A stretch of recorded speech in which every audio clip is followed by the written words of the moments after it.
नमस्कार मैत्रिणींनो, कशा आहात? मी तर मजेतच आहे.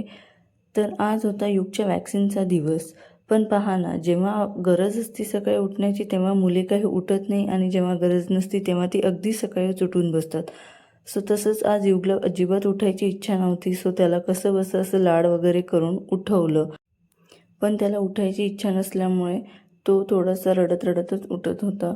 पण आज जाणंही मला तेवढंच महत्त्वाचं होतं वॅक्सिनसाठी, म्हणून मी त्याला उठवलं. म्हटलं त्याचं थोडंसं मन रमवावं, म्हणून त्याला थोडंसं थंड हवेत घेऊन आली. त्याच्यासोबत थोडीशी खेळली. पण त्याला ब्रश करायचाच नव्हता. ब्रशसाठीही आज आम्ही एवढं रडलो होतो. पण ठीक आहे, रडत-रडत मी त्याला पटकन त्याचं सगळी आवरली कामं आणि म्हटलं ॲटलीस्ट तो छान दूध तरी पेल, त्याला छान खेळवलं तर. म्हणून थंड हवेत बाहेर खेळवत-खेळवत त्याला दूधही पाजलं. म्हटलं पोट भरलेलं असेल तर लेकरू ॲटलीस्ट कमी रडेल वॅक्सिनच्या वेळी. पण बघूया पुढे काय झालं ते. पण पहा ना, जेव्हा आपण ठरवतो पटपट कामे आटपून आपण लवकर जाऊयात, म्हणजे आपली कामं आरामात होतील, पण तेव्हाच आपले लेकरं आपल्याला पूर्ण वेळ घेत असतात. माहिती नाही कसं काय त्यांना कळतं, पण तो टाईमपास मात्र आपला त्या दिवशी जास्तच असतो.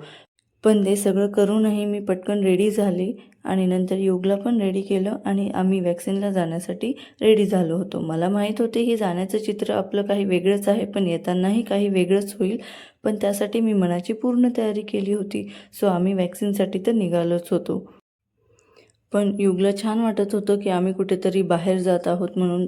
त्याने तर पूर्ण एन्जॉय केली आमची ही ट्रॅव्हलिंग.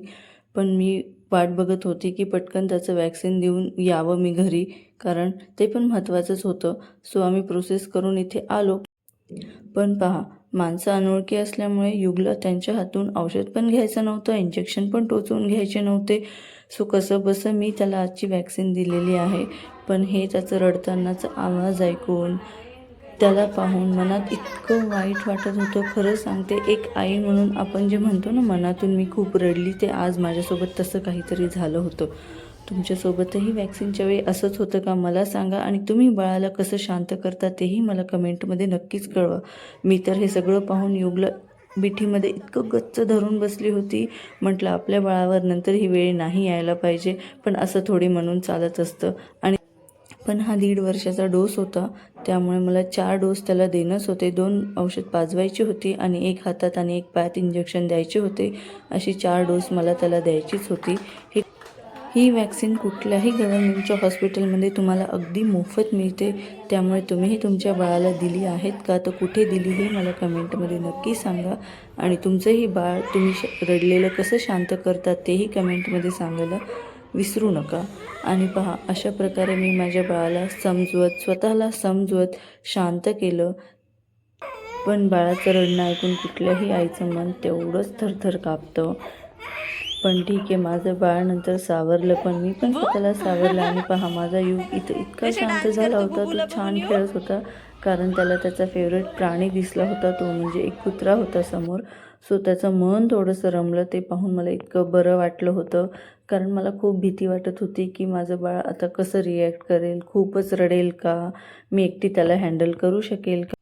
पण त्याने सगळं काही सावरलं. आणि हो बरं, हा 1.5 वर्षाचा डोस असल्यामुळे पाय जड पडणं, ताप येणं ही खूप कॉमन लक्षणं आहे. आणि तसंच माझ्या बाळासोबतही झालं.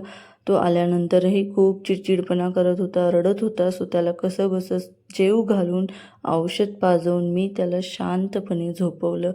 ते पाहून माझा दिवसही थोडासा शांत झाला, कारण माझं एक मोठं काम झालं होतं.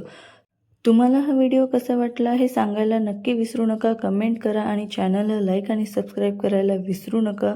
Thank you. Take care. Bye bye. भेटूया नेक्स्ट व्हिडिओमध्ये.